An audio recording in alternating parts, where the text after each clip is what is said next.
sure everyone knows that Sarah's smart, independent, and cool. But what you don't know is that she is so much more than that. She's brave when it comes to facing her fears, like when she's working at camp and must deal with a snake and 12 completely freaked out 7-year-olds. She's creative and has an eye for detail and beauty that is displayed in her amazing art that takes everyone's breath away. Her hard-working nature makes her strive to do her best and has proven that with time and effort, good things are sure to come your way. She has also taught me a lot through the years. How to go through tough math problems and not asking stupid questions. Learning about the world by listening to NPR on the way to school every single morning. But most of all, finding time to do the things you love. Playing on a fun soccer team your senior year, kayaking down the Ocoee, and hiking to Rainbow Lake with your friend. She stands up for me and pushes me because she's that kind of a sister, the kind who's incredibly loyal and loves you no matter what. She is my role model, my mentor, but most of all, my big sister, and I love her more than even she can imagine. I'm now proud to introduce to you my big sister, Sarah Elizabeth Shaw.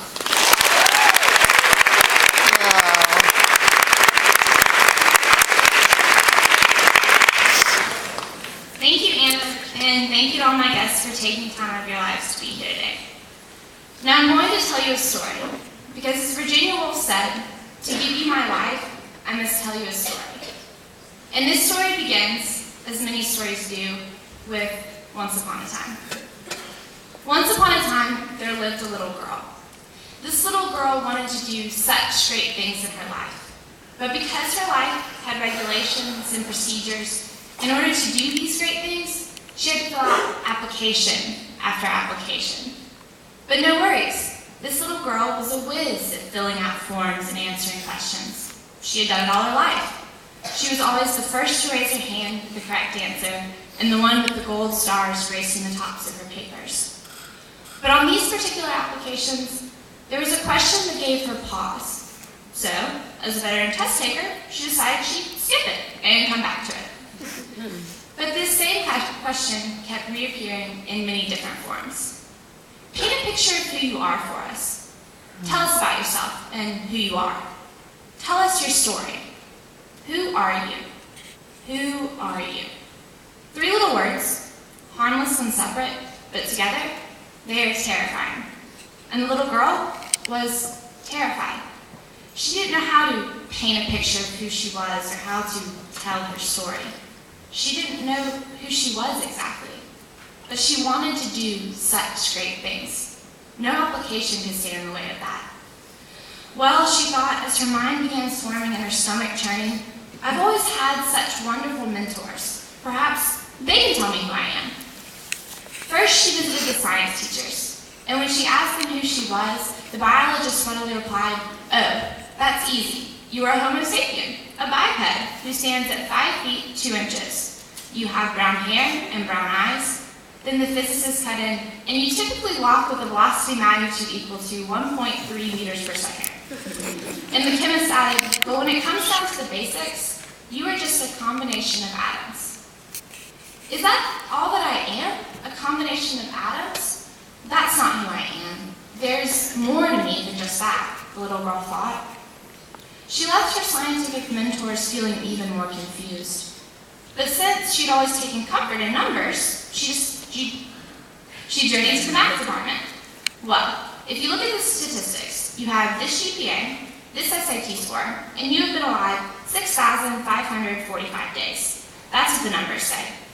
And as I can see here, you also have this test score in this class. Why? You are a math scholar. You think analytically. But that's not all that I am. I'm not just a number or a scientific finding. And I don't just love math. There is more to me, the little girl insisted. The historians told her she was a fellow lover of history, and the English professor told her she was a literary analyst, although a beginner at that. The principal of her school told her with a distracted glance as she flipped through files, oh, you're that smart girl, aren't you? After hearing all these black and white and absolute answers, the little girl decided it was high time she ventured outside the realm of academia to discover her answer.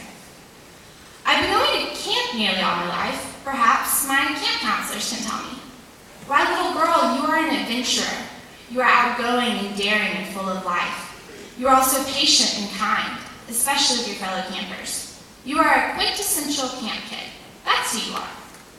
Her camp counselors were confident in their answer. I do love camp, but I don't think I'm only a camp kid.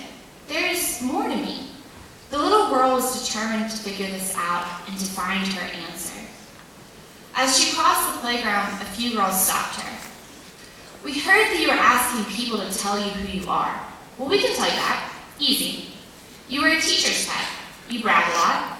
You're short and not very pretty. You also might want to lose a few pounds. Those pants look a little tight on you. The little girl hurried away before the first tear could fall. But then she realized something. All day long, she had been asking for other people to tell her who she was. She had been searching and searching and hadn't been satisfied by anything she found. Most of the answers and definitions had some validity of truth in them. But the little girl wasn't just one of those definitions alone. As she brushed the tears from her face, she realized she was a little bit of everything. She was a combination of atoms that loved to learn, that loved to explore, and that loved to live.